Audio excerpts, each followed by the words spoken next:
L'introduction, la vidéo que vous venez de voir maintenant, c'est un Farbrengen du Rebbe, à l'occasion de Yud Bet Tammuz, le 12e jour du mois de Tammuz, qui est appelé Chag HaGeula, la fête de la rédemption, la fête de la délivrance.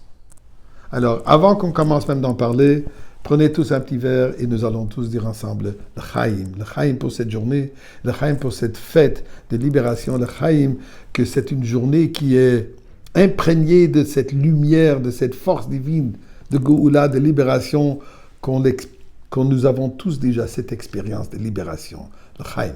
Libération personnelle et libération bien sûr avec Mashiach. Eh bien, bref, l'histoire. Le 14e jour du mois de Sivan dans l'année Tafresh Pezaïn, 5687, qui correspondait au 14e jour du mois de juin en 1927. Le rabbi précédent, on appelle le rabbi Yosef Yitzhak, le rabbi Rayatz, le beau-père du rabbi, le père de la rabbinite Chaya Mushka, qui à ce moment combattait le régime communiste. Malheureusement, le régime communiste staliniste de cette époque se sont engagés à déraciner complètement le judaïsme à sa source. Systématiquement, ils fermaient les synagogues, les écoles d'études, les yeshivot, les centres communautaires, les mikvaot, tout ce qui était notion juive, ils étaient là pour fermer et détruire et défendre l'enseignement même d'Aleph Bet.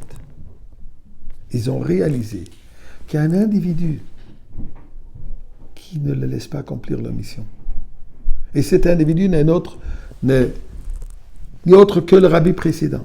À chaque endroit où il fermait une synagogue, il rouvert. Fermait un mikveh, il avait ses chassidim qui ont rouvert. On n'a pas le droit d'étudier la Torah, trouver un moyen comment continuer. Jusqu'à qu'ils ont décidé de l'arrêter et malheureusement de le punir avec la peine de mort. Le 3e jour du mois de Tammuz, miraculeusement, ça a été commué pour quelques années d'exil à Castrama. Et finalement, le 12e jour du mois de Tammuz, on lui a annoncé verbalement qu'il va être libéré, mais étant donné que la poste officielle le bureau de poste était fermé, il fallait qu'il attende jusqu'au lendemain pour avoir le tampon officiel qu'il est libéré. Suite à cela, le rabbi précédent a continué ces mêmes œuvres, ces mêmes actions qu'il a eues pour lesquelles il se retrouvait en prison dans des situations extrêmement dures, énormément de souffrances, rien ne l'a arrêté. Jusqu'à que plus tard, il est arrivé aux États-Unis et où là, il a transformé le monde américain, le monde juif américain. Mais dans la lettre, la lettre que le Rebbe précédent écrit, à ce moment, elle dit « Lo oti bilvad ».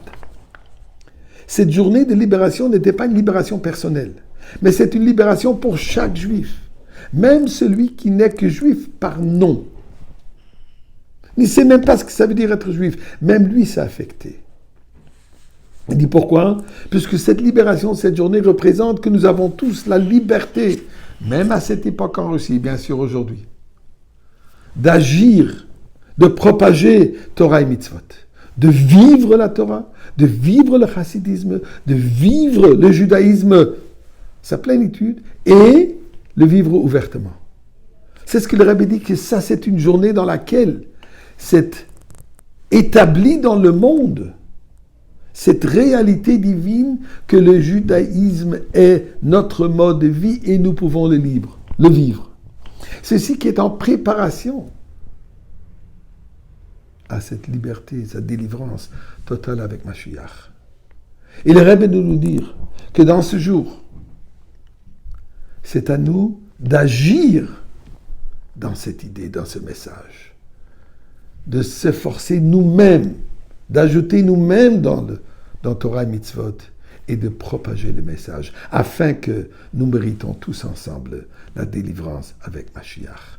Gut Yom Tov, l'chaim, l'chaim.